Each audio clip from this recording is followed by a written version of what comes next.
Hello,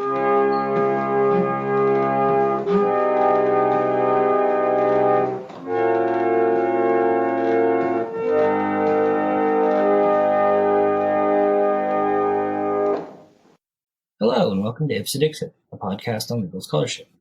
I'm your host, Brian L. Fry, Spears Gilbert Associate Professor of Law at the University of Kentucky College of Law.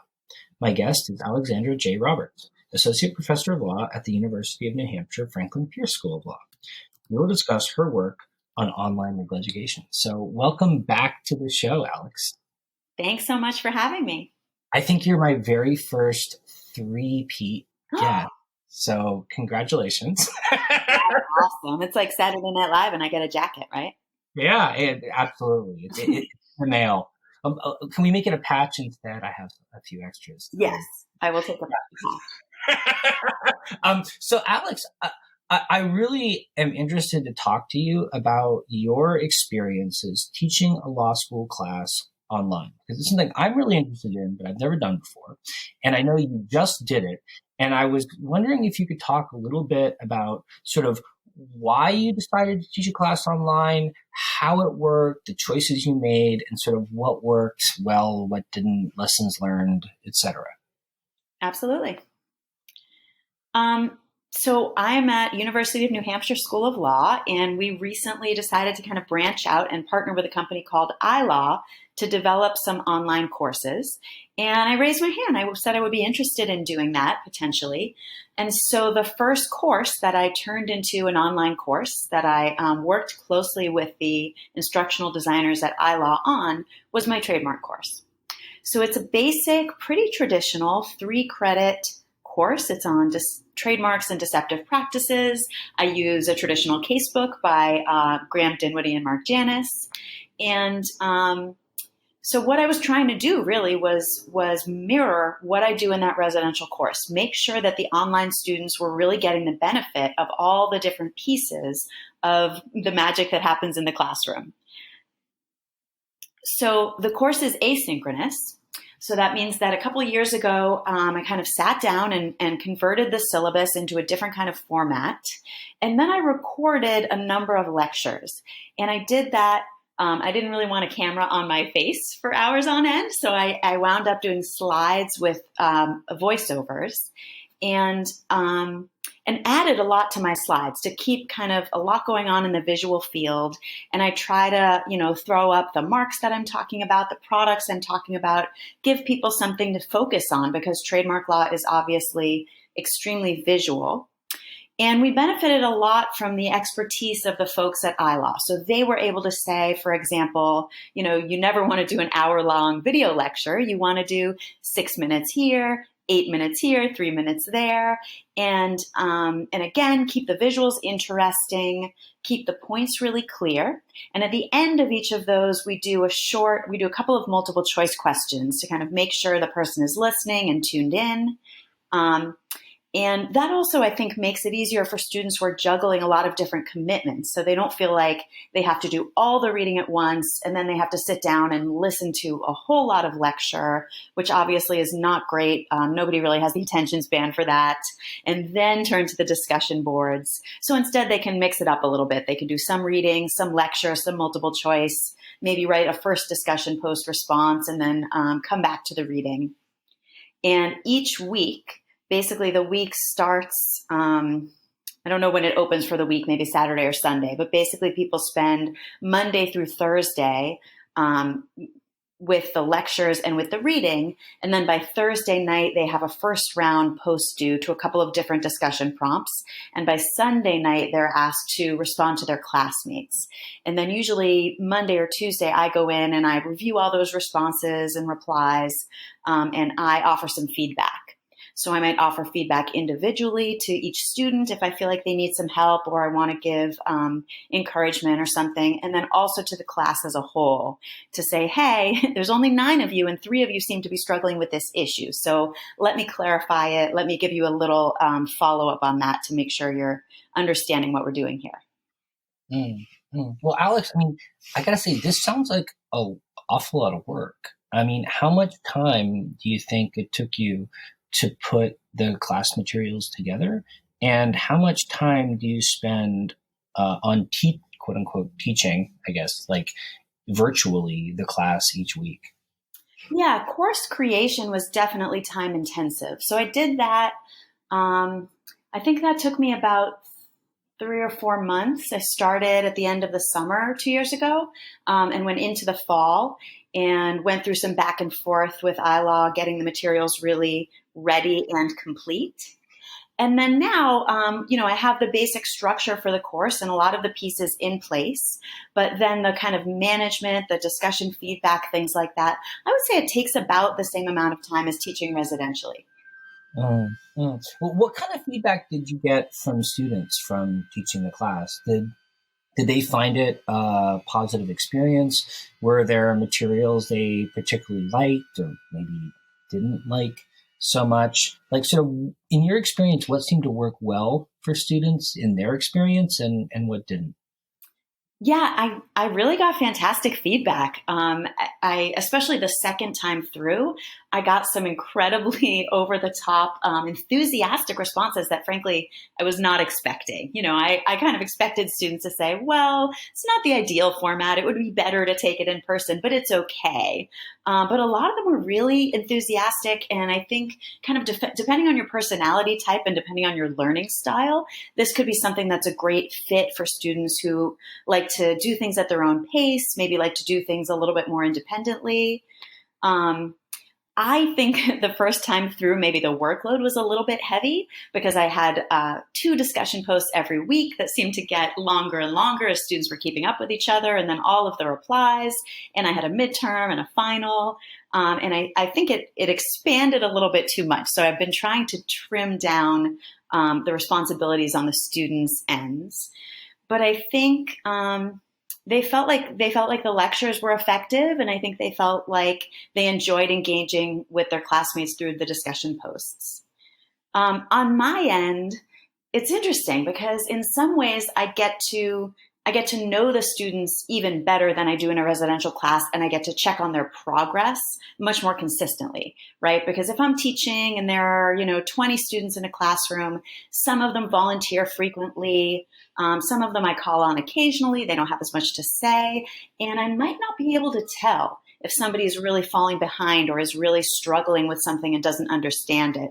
I might not be able to tell until the midterm or even until the final exam, at which point it's way too late. And with the online course, I can tell. I can say, uh-oh, something's not working here. Let's talk about it. Let's review it a little bit. I also have been able to help with other types of issues. So I've been able to kind of spot challenges in legal research and writing. So not every discussion post, but some of the discussion posts, which I designed to mirror the in-class discussions and the in-class exercises I always do, the best answers look a little bit like IRAC type answers. And you know what IRAC looks like. Some students can do it really effectively and cover all of the bases, and some students kind of end up giving you conclusion, issue, conclusion, conclusion, and they never really get to the reasoning, or they never really apply the rule to the specific facts that they're given, right? So with a number of students, I've been able to intervene there and say, I think you understand the doctrines, but I think you might bomb my exam and a lot of other exams that you have in school if you don't improve these skills. Well, that's really interesting. I mean, I wonder if you could talk a little bit more about the quality of the work product and sort of your experiences in terms of what the students are actually doing and what sort of progress you're seeing over the course of the semester. And I know you've been teaching for a long time, mostly synchronous in-class traditional law school classes. Was the work meaningfully different? And at the end of the day, did you see similar kinds of progress or differences between the progress the students made in this class versus your other classes? I was very impressed and frankly very relieved to see some really strong exams. So I've taught the online class twice. And I went in with, I think, a healthy dose of skepticism. And I was like, how can this be as good? How can the students learn as much and as effectively as they do when they're sitting in front of me? And then receiving some really strong exams makes me say, okay, it looks like they did, whether it was for me or whether it was really all the work that they put in and they were self-motivated, but somehow the students are getting to the same place in the end, where I can basically use a similar exam to the one I use residentially and expect to see students fall on a similar curve. What about the discussion questions? I mean, like, what was your experience leading online discussions as a method of legal pedagogy? And were there approaches that you found more or less effective? Like, what prompted students to really engage? And what kind of approaches do you think sort of encouraged the most substantive and thoughtful engagement? Yeah, there are differences, obviously. So when I'm teaching a residential class, I do two things. One of them is, just kind of leading discussion on certain points. So pushing people to engage in debate and take positions on things like, would you advise a client to, take their registration and seek incontestability status? Or do you think trademark dilution is a doctrine that actually serves key policy goals, or do you think we should get rid of it, right? And get students to kind of think through some of those big picture questions. And we also just do exercises. So I'll give them, for example, this week we were doing deceptive marks. So I gave them 5 examples and asked them to think about, with the person next to them, talk amongst yourselves, categorize these marks as deceptive or deceptively misdescriptive or not problematic and registrable or whatever it is. So I try to kind of convert some of those different types of prompts into discussion prompts for the online class.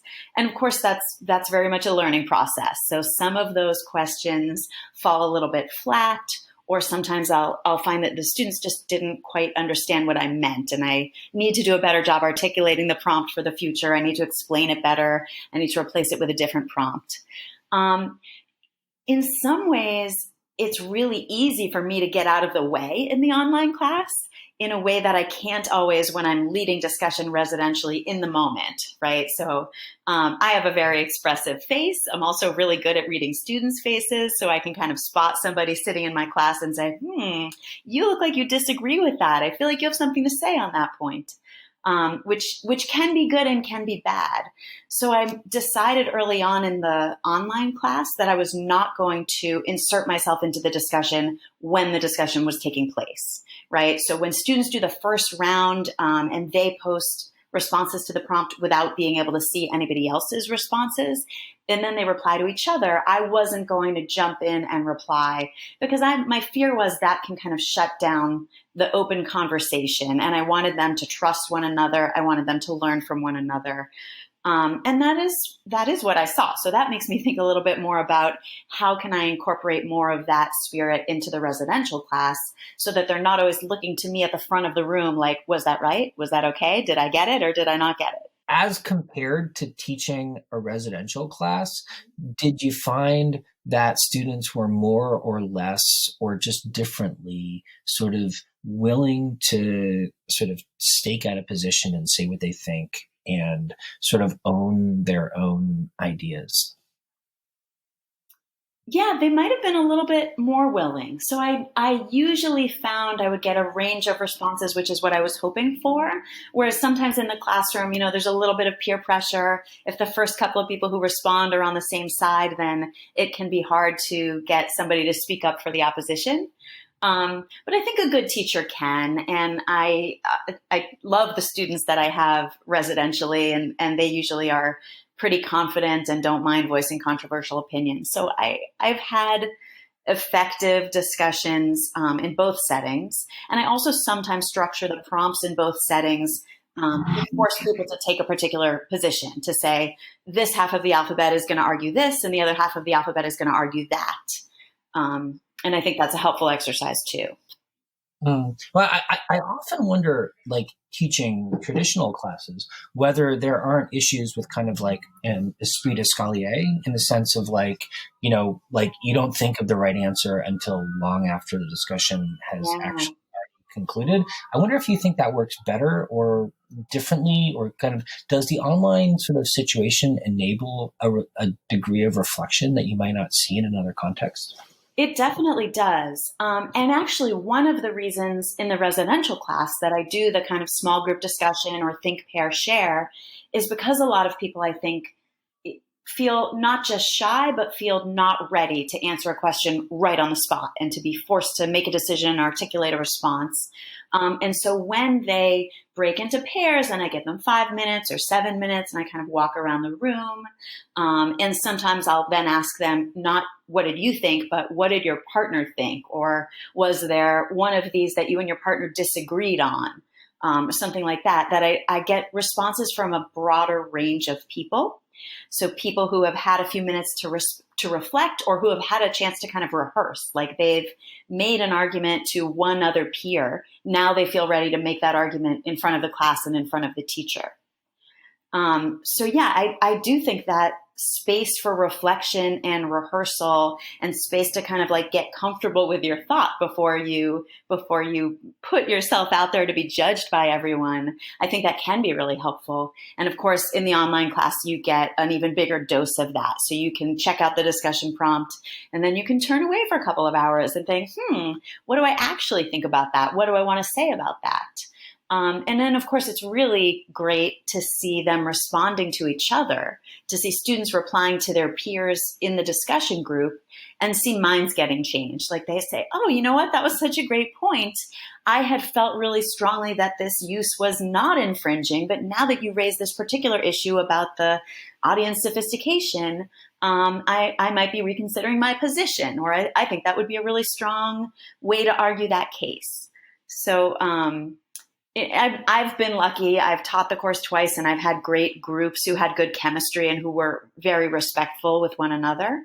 But it is always really nice to see the conversation develop that way. Well, so Alex, I mean, you're like a Twitter personality, always like putting out really fascinating information about kind of trademark and other related issues on Twitter, with your reflections often on those issues. And and I've often borrowed a lot of those things that you do on Twitter to use in my own classes. I wonder, sort of to what extent you kind of take materials from the headlines, as it were, for your online students, and do you find that your students who are doing the online class kind of look to outside sources on their own in order to kind of reflect on and answer the questions that you're asking? And, to like what extent do you encourage them to do that? Because it seems like that might be a context in which it would be, more of an option, for example, than it would be in a residential class. Yeah, thanks so much.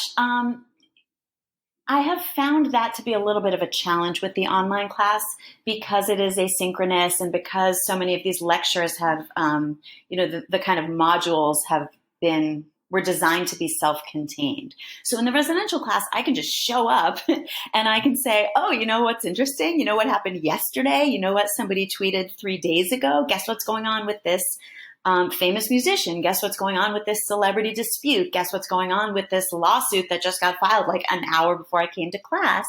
And I can share that with students and get their responses and get some discussion going. And I do think students really enjoy that. With the online class, I can do that with the discussion prompts. It would be a lot more complicated and it would require me to kind of take down these videos and recreate pieces of those lectures from scratch if I wanted to make them as current as the residential coverage.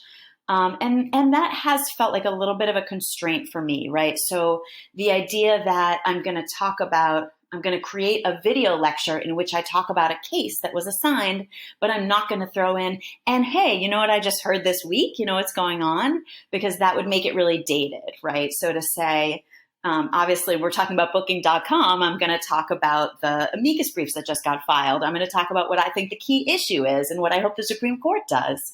And of course, for cases that change, I am updating the content. So I am going to take down a couple of the videos I used this year, replace them with different lectures, different cases, things like that.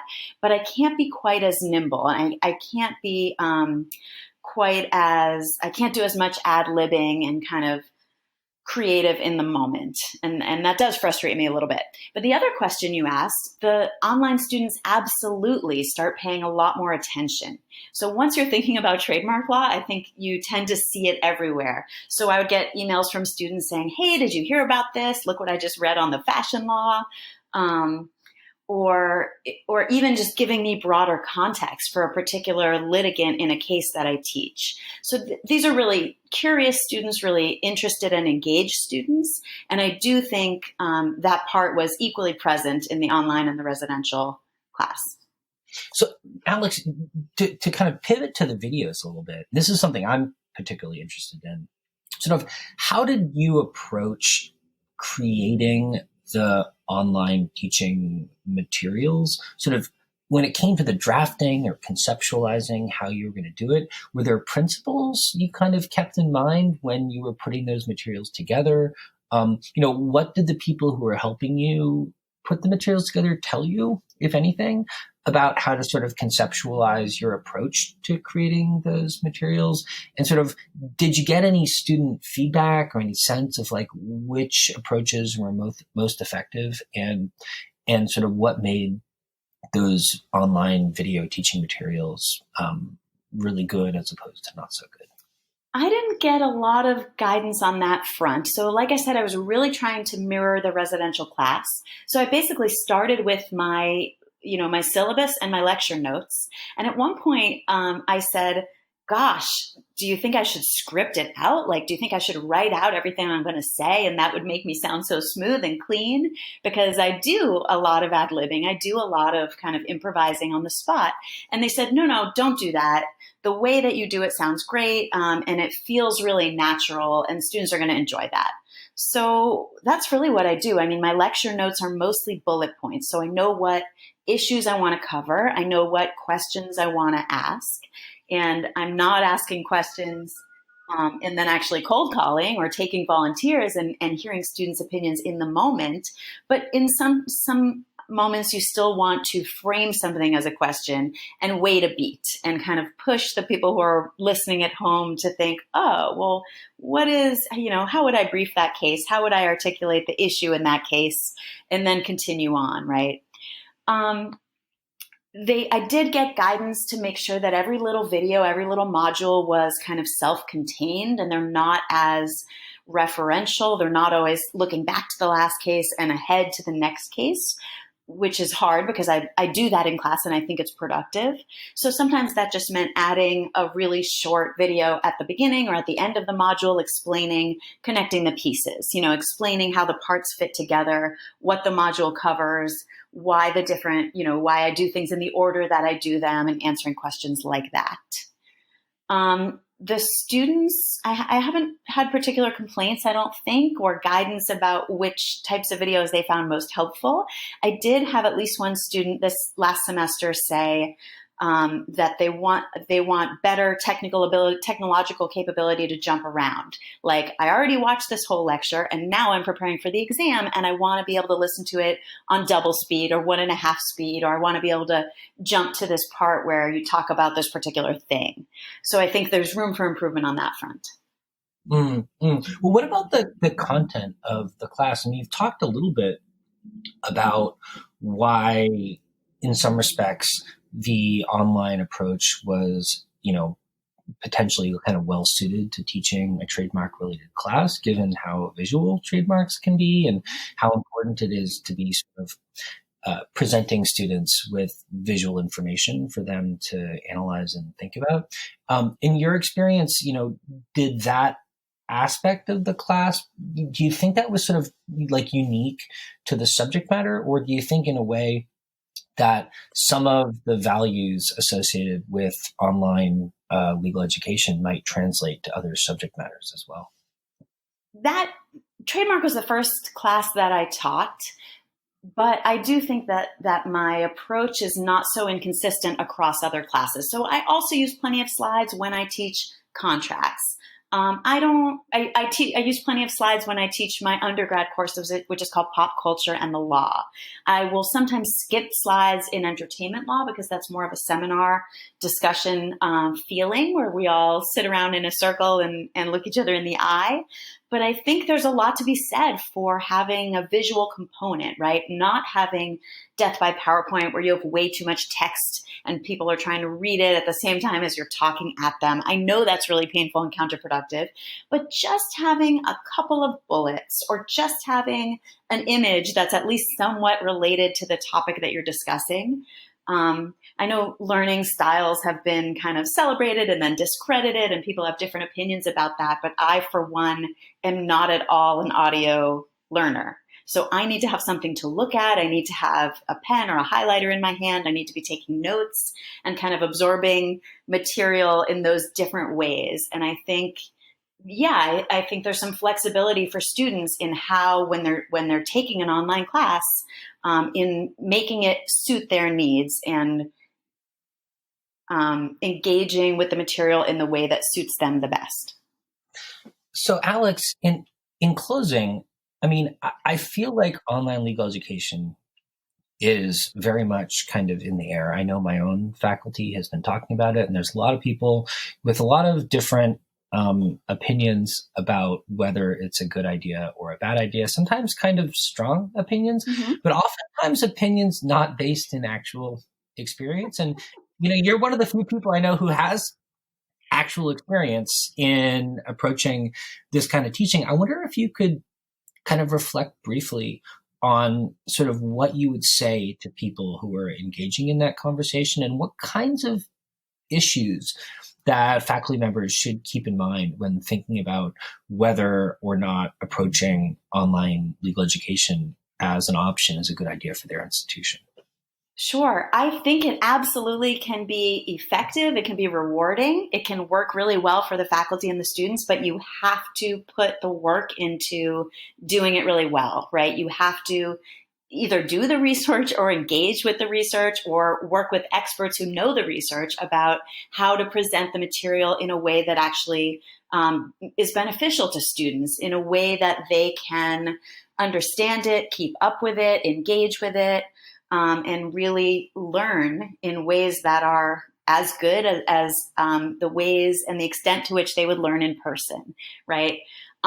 For me, there was a bit of a challenge with well, how do you really get to know students in the way that you can then enthusiastically get on the phone with a potential employer and rave about a student and talk about how well you know that student?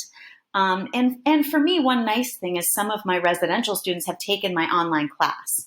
So they then can come to office hours in person and I can see their face and all that. But that's not crucial. I mean, I have also had online students who I've never met in person, and I engage with them in writing week to week. And I do feel like I get to know their voice. I feel like I get to know their personality. So you can also do that.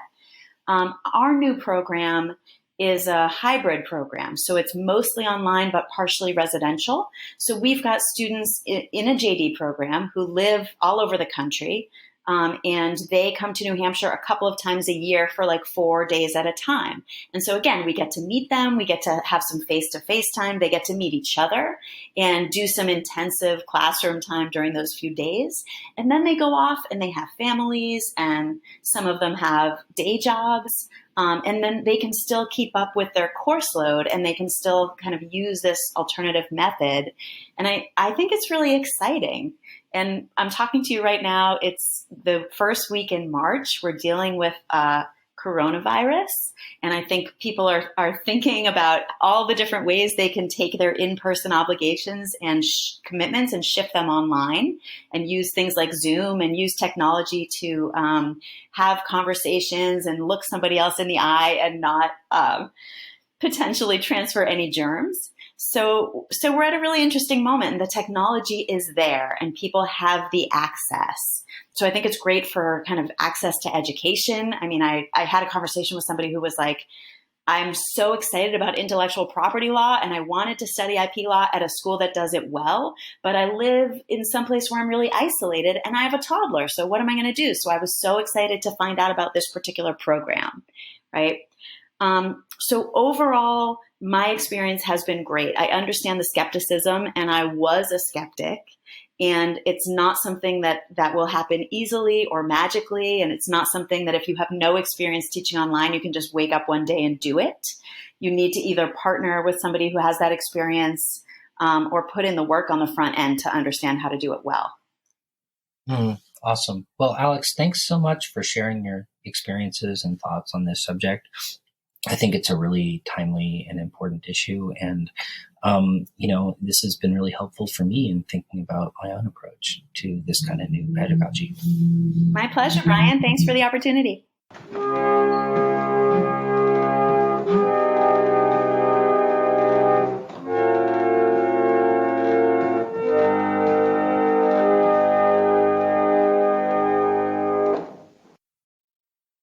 Hello, ladies and gentlemen. Those words were spoken by an electronic computer. They are an example of synthetic speech, a product of Bell Telephone Laboratories' research into the basic nature of speech. Knowledge developed through such research may be useful in devising new techniques for transmitting speech over communication systems. To make the computer talk, it is fed punched cards containing the names of speech sounds.